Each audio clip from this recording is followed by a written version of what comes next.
Well, and that's what I've been saying, that apparently somebody wants war, whether no matter who shot this jetliner down, which now they can't even do a good investigation because they're being shot at allegedly. And so it doesn't make any difference. It appears that one side wants to escalate this and move it up, and apparently that is the United States. That's always Washington. Well, Washington is always the one that escalates everything. It's clear Russia doesn't want war, and China doesn't want war.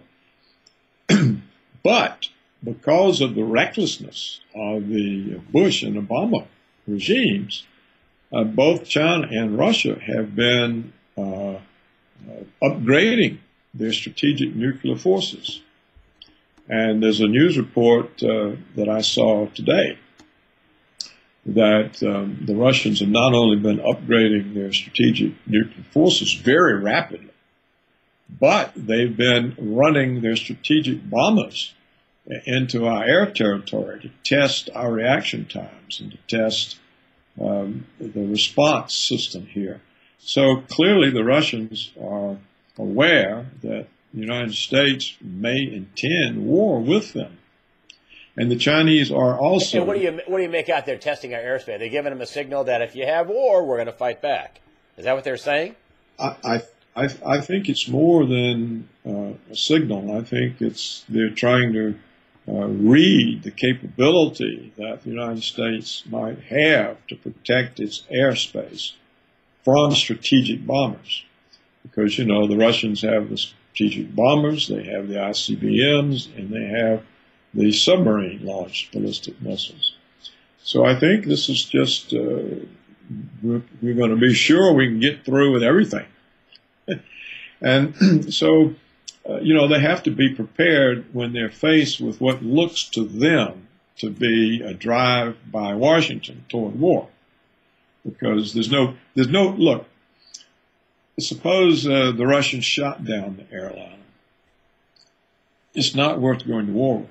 What does the United States care about an airliner? Look at all the people Obama and Bush have murdered in the last 10 years. It could have been shot down by... There's endless numbers of women and children, and all of a sudden say, oh, we're so upset about 290 people who aren't even Americans. And it could have been shot down accidentally by the rebels, or it could have been shot down accidentally by... it could have been an accident. Airliner is not important. I think they want war no matter what. We agree. It's just a plug for Washington to hook propaganda to. It doesn't mean anything.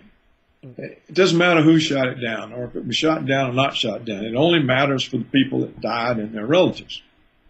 And it's unfortunate. Yes, but it's not anything you can expect the United States or anybody to go to war over. So it's just a propaganda hat that Washington is a horn they blow. In fact, all the evidence is that it was shot down by 2 Ukrainian fighter planes. This is the evidence. The fuselage has been examined. There are machine gun bullets in it. You can tell by how the metal behaves where the bullet went in, where it came out, and apparently it was hit on both sides. So that means the Ukrainians did it, and that means we're complicit because they wouldn't have dared do that without our approval. So if anybody shot down the airliner, it was Washington and the stooges in Kiev. But we can forget all about the airliner. It's not important. What's important is when Washington telegraphs to 2 major nuclear powers, Russia and China, that it intends to attack them. And that's what the fools have done in Washington. And so I've just described to you the latest report of the Russians testing our air defenses.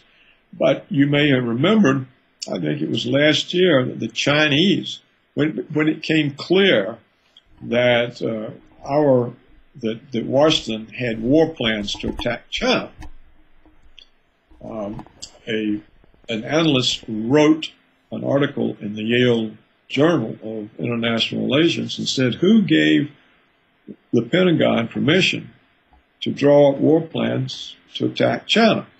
and it became something in discussion. And China, their response was to reveal their submarine capability to take out the entire west of the United States, and their ICBMs that would finish off the rest of the country.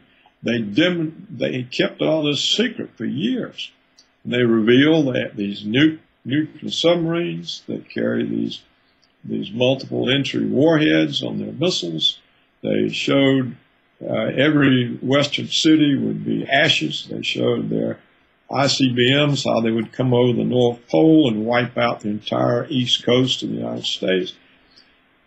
Why would they do that? They did that because the fools in Washington were making up plans to attack them. And so they reveal this to try to wake up people here to stop the madness. That's the only reason for them to do it. So we have the two nuclear powers sending us all kinds of signals. Look, we know what you may be up to. You're not going to get away with it. Well, you got to ask yourself, what kind of president could be so reckless and so irresponsible as to make two nuclear powers fearful of suffering a nuclear first strike? Because that's a very dangerous situation. You know, it could end life on the planet. It could. If they decide that the crazies in Washington are going to nuke them, they may decide to nuke us first. Yeah. So throughout my lifetime, every American president took great care never to telegraph to the Soviet Union that we intended to have a nuclear strike. We explicitly made our war doctrine that nuclear weapons could only be used in retaliation to a nuclear attack. And the Russians did the same thing. So that, in effect, took the weapons out of the war doctrine. They existed only in order to prevent the other side from using them. So this was called mutually assured destruction, and it meant that you couldn't you couldn't use them.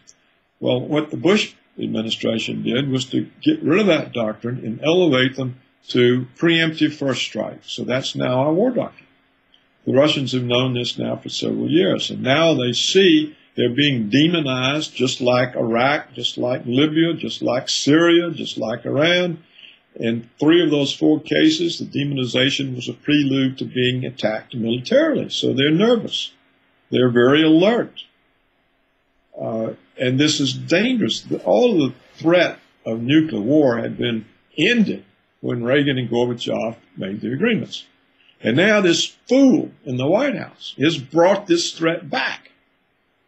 And the fool before him, Bush, George W. Bush, they have now restored the danger of nuclear war that had been pushed away.